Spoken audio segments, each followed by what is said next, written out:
Hi everyone, this is Max King from maxpokersecrets.com, and in this video I'm going to be sharing a poker session with you. So for online poker I think that 50 to $100 is a very good buy-in amount, and with that buy-in you can play some good tournaments and all, or even maybe play cash, and you may win something like 200 to $300. So, but contrary to that, my advice is, always to buy in for the very minimum. And the benefit of that is at the lowest stake tables, you have a very high chance of making a good amount. So, this is an Indian poker site at the 52, and on that, I am going to be, trying to increase the amount that I have bought in for. So I have just bought in for 125 INR, that is in US dollars. It's less than about $2. But the benefit that you can get when you buying for so low is that firstly you are not bothered about losing the amount. Secondly, uh, the games are much softer at the lowest stakes. So this is a very important lesson. Rather than buying for $100, you lose it, then you buying for say 200 and then progress to 500. Buying for just $2, and if you win something like 20, take out 10, and with 10 you can then play some tournament or some other thing. So you have to keep your initial investment safe. That I always advise. Either you are playing poker, or you are playing at baccarat tables, or you are playing blackjack, roulette, any casino game you are playing. Even in poker, tell I always advise, you never know when the odds are going to turn against you. So the odds never stay fixed. Two or three players start paying more attention in the game. They start watching the tells of other players very carefully. So then what is going to happen is that uh, they are going to play perfectly in that scenario. I do not expect him to have a flush. If he did had a flush, he would have gone all in. So at these lower stake tables, people do not mind calling, even if they have a very weak hand, because the money is unimportant to them. They are playing for the love of the game, rather than to make any money at these stakes. uh, so your personal risk of money loss, or possibly getting on a tilt due to losing some money that is significant to you, is reduced at the lowest stake tables.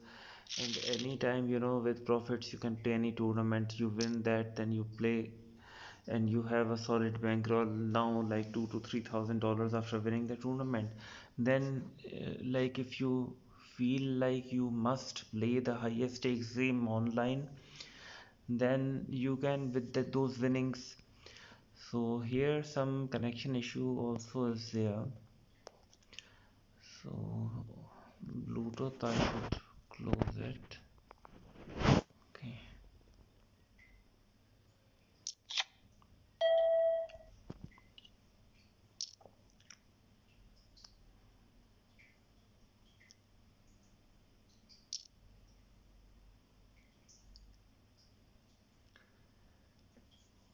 The chance of cheating happening at the lowest stakes is also less compared to if you're playing at the highest stakes. Then the chance of cheating happening significantly increases. That is also true for the live poker games. If you just go to Bobby's room, or maybe some other similar kind of home game where they are playing huge buy-in games. So you have to be quite wary of those kind of scenarios, and you have to basically avoid them.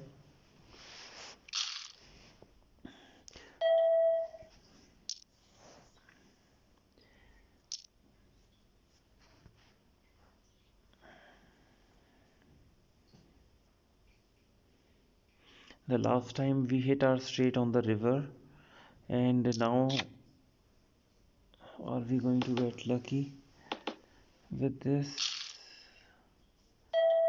We can try calling 10 and see.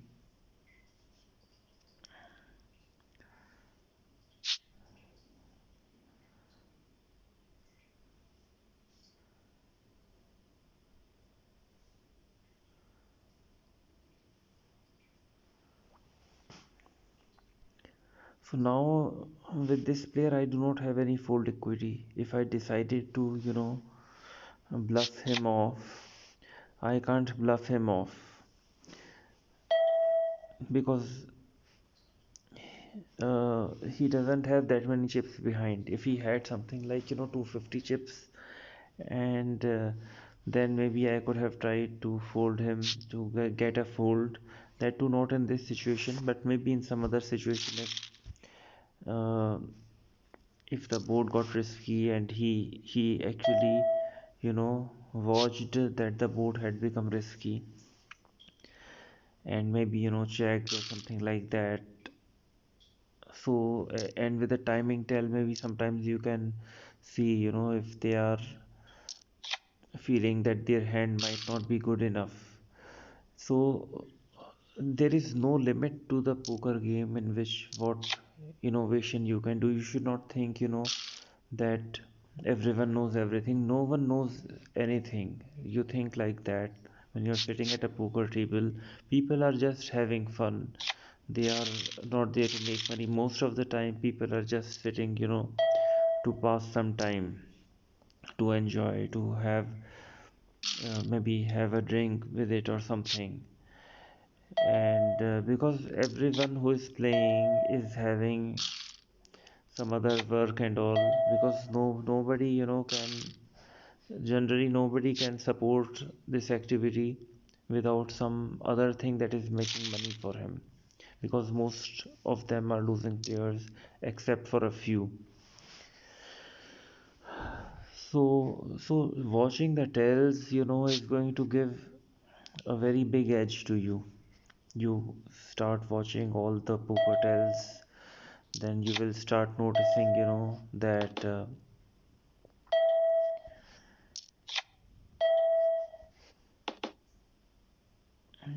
you will start noticing some hidden thing about the game. So why is he betting? I do not understand that too. This much. 10-5. Yeah, so we got him there. He could have us beat with a much better hand, but I decided to take the chance. But generally in such scenarios, when it's clear he has a 10, and he could even have a full house, so it's best not to re-raise when you do not have a locked hand.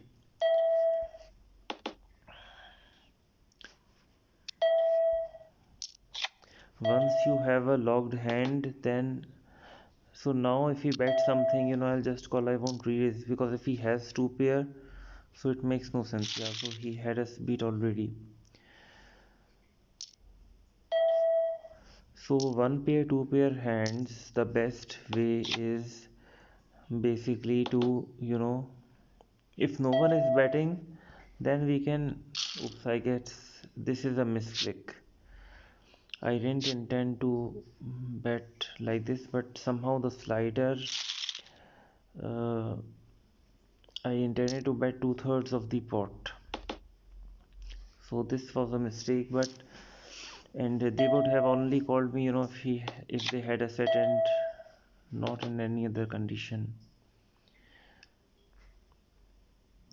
The slight chance, that a lower pocket pair could become a set, like pocket deuces, pocket five, something like that. So you should always, bet half the pot.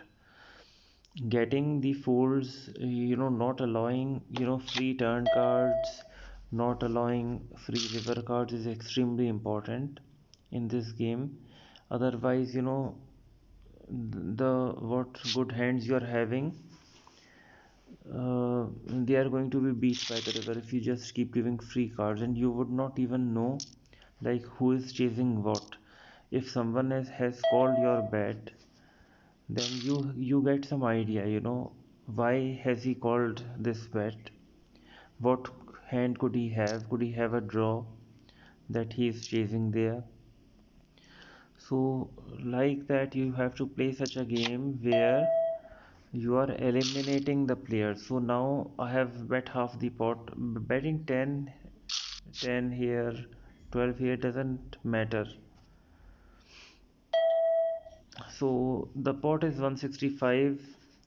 To call him, it's 53. And I'm good one in three times.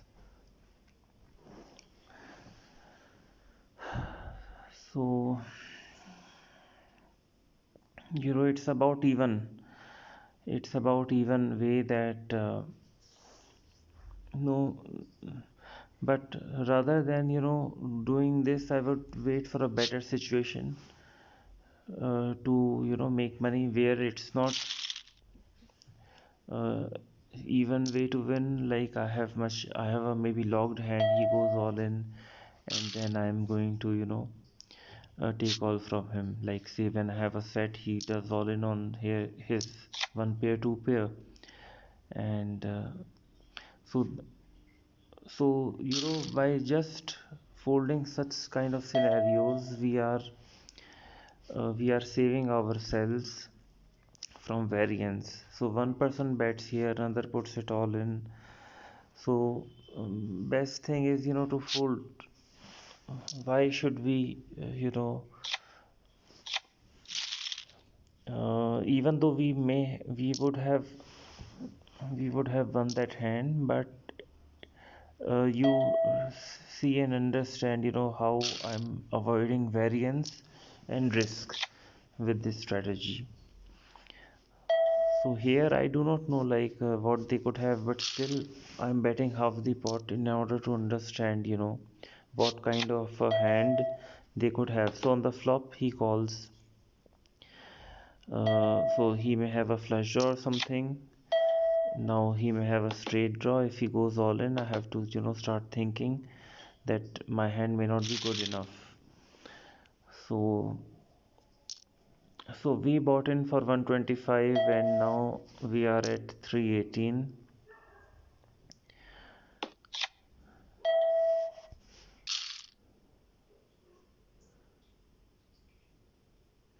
So now I guess it's time to go to a bigger stake.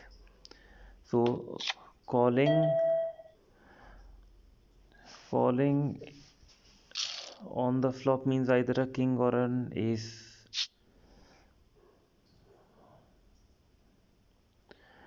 Okay, so now we can go to a bigger stake. How do I do? Menu, exit the room. Yes. And now we have 3229. So now let's go to this Taj, Texas, and let's sit over here.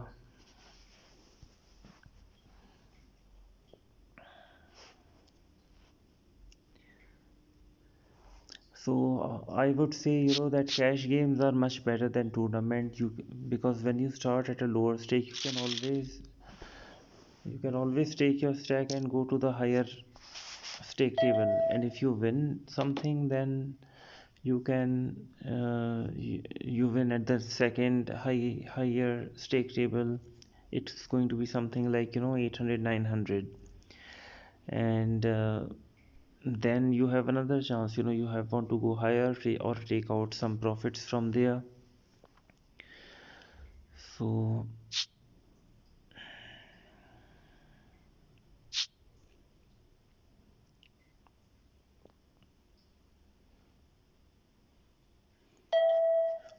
main thing is trying to understand what strategy your opponents are playing, you have to be like a scientist. You have to think like a scientist. For example, like, are they being loose aggressive, or they have a certain range that are playing?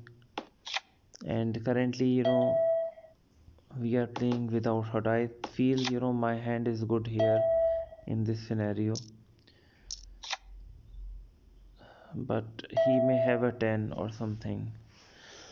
So this is confusing. But why would he bet the pot in this scenario? Does he have a 6-8 or something?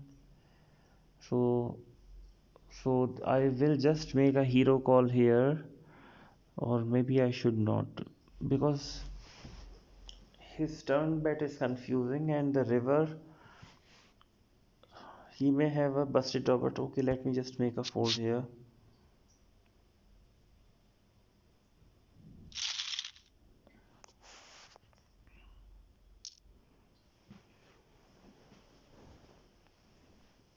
So anytime you sit at a table, you are going to suffer some loss. You just can't start to make money at the poker table, because some time is going to go when you're trying to understand the table dynamics, trying to understand the players, and then you have to sometimes wait for the correct position where you can make money. So any opportunity any opportunity we get, so that we have to use. If he goes on top of me here, I will have to make the fold. But if he calls, I get lucky with a king or nine, so that would have been different thing. But now I do not want to risk everything in this situation, even though I could be good here. Or maybe he has a draw, or maybe he hit a pair or something.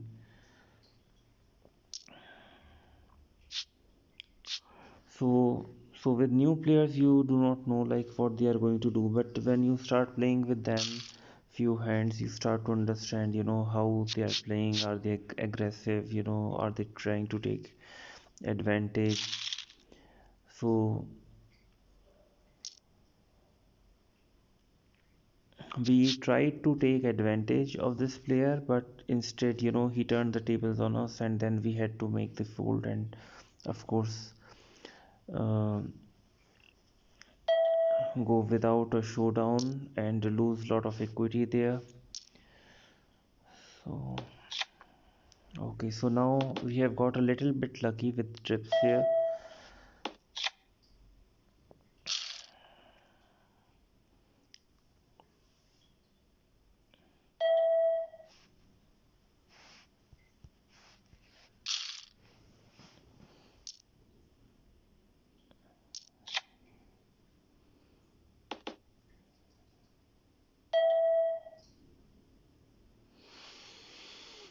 So the strange thing is, anyone has a queen, he's gonna come on top of us immediately.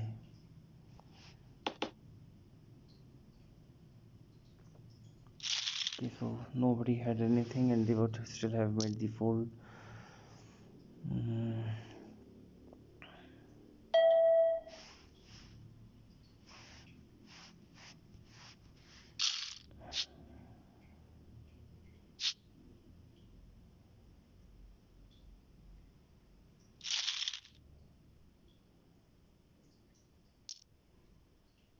Ace 10 is a very weak hand, but we can play it strong by making a strong pre-flop bet. So that way the weakness of ace 10 uh, would be compensated with our strong action. All right, but we have already gone in with. Okay, so we won versus king jack. We had already bet 40 there, so it was just 62 calls, so we had to make the call in that situation. Plus we were not getting broke over there.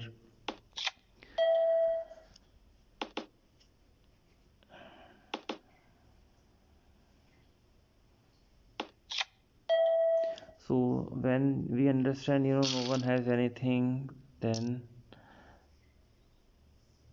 maybe if one folds the other, we can try to get him to fold on a later stage. So now what he could have, he may have, a 10 or a jack he was trying to call, or maybe a flush draw or something, and we take some time, and then we understand he doesn't have a very strong hand, and then we try to steal this. But I did try to bet the pot, and I don't know why it has become checked. I believe I did bet the pot. He should have folded over there. All right. Maybe we would have lost our pot side bet too.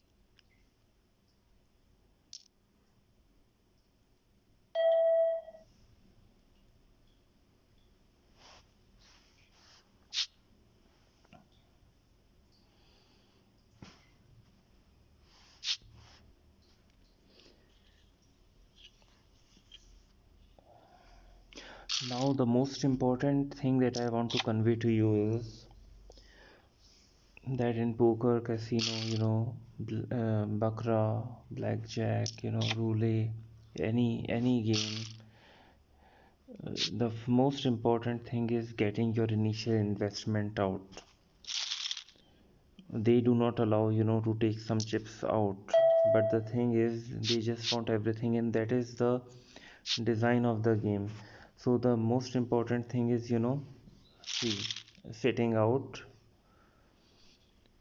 and once you have made some profits, and exit room, yes, we want to exit, and you know making the cash out of your initial investment, some profits, and then if you want to play some lower bind tourneys, you can always play with them. And so the benefit is your losses, you are not suffering any loss here. See, for example, for just 88 we can play a seti. So our what we can win is unlimited with this, and we have already taken out some profits and initial of our investment. So this is 88, so I will do cash out of something like, maybe how much I should do cash out of 360. So still I would be able to play this one, or both I can play 88 plus 55. So that is how much. So I can cash out maybe 300. I can cash out. So this could be any amount, it could be 100, it could be thousands of dollar. Why I'm doing this is real money. It's very small amount, but you have to start developing this habit with any bind you are having. So this is just our discipline. So with and this discipline, either you are playing, either you are dealing with 300 $1,000, or any amount. So you have to have this kind of a discipline, okay? Putting the cash out request, and so what's happening over here? Withdraw, continue. As you have already initiated the maximum allowed withdrawal requests in a day. So these are the kind of things, that you have to be wary of. Poker sites, what they are doing, They are trying every way possible in order to prevent you, from withdrawing. So in such kind of situation, now I guess I can only withdraw maybe tomorrow, because one cash out request I already put today.